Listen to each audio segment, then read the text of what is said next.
All right, psychology of attraction. I'd be lying to you if I didn't say that I have that Tina Turner song, "What's Love Got to Do with It," rolling around in my brain. I will not sing it for you though, so don't shut off the video. But we're going to look at the psychology of attraction, right? Social psychology is obviously a big deal. We talked already about first impressions and how important first impressions can be when we're learning about somebody. But obviously, if you're going to have a relationship with somebody, either a friendship or a romantic relationship, you have to get beyond that idea of that first encounter, right? And so, what we do is we make a determination that we want to be in a deeper relationship with this person. Like I said, either romantically or as a friend, and we look for social support from that person. And we form what's called, social psychologists call a close relationship. Now, these are important because if they're positive, they can really have a great influence on our self worth, on our self esteem. They can put us in a more positive mood. So, the people that we are gravitating towards having these relationships can have a great deal of power over our own thoughts and feelings about ourselves and about the world, about other people, those sorts of things. Um, what we get is interpersonal interaction and interpersonal attraction, right? And so, what we have figured out is that in a lot of these things, there is a strong physical attraction, right, that'll happen between people, especially if this is going to turn into kind of a romantic relationship. We're drawn first to a person physically. They've done experiments and said basically there are two things people really like.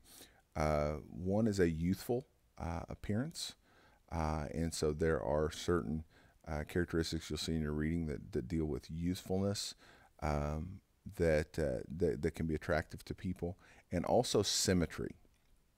And it's the idea that, especially if you look at somebody's face, that the right side and the left side match up. Right, everything's evenly spaced and all in the same way.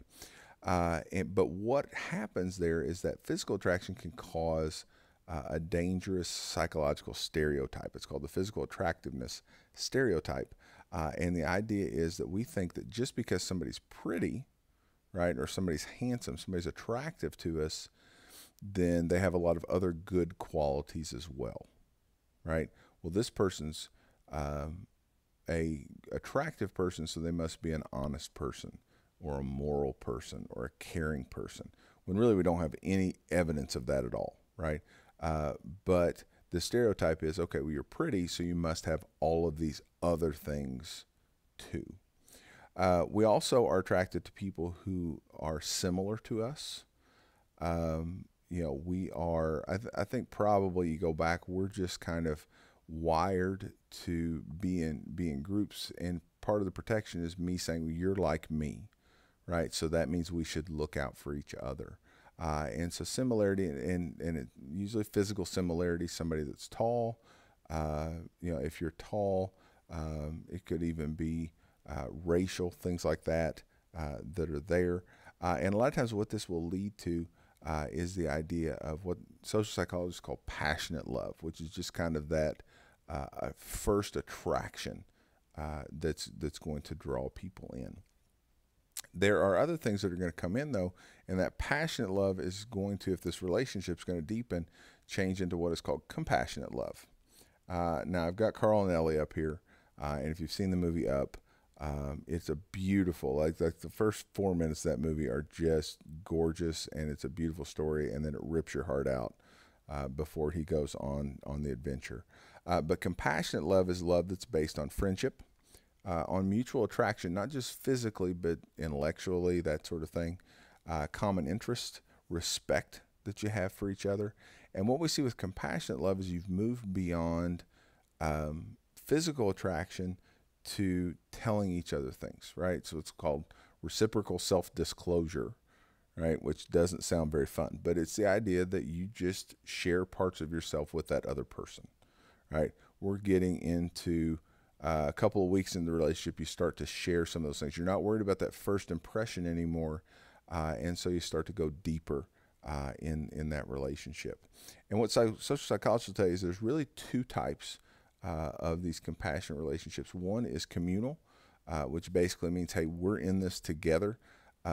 These are couples or friendships where there's an awful lot of your lives that overlap, that have, where you've got just a lot of things that you're sharing.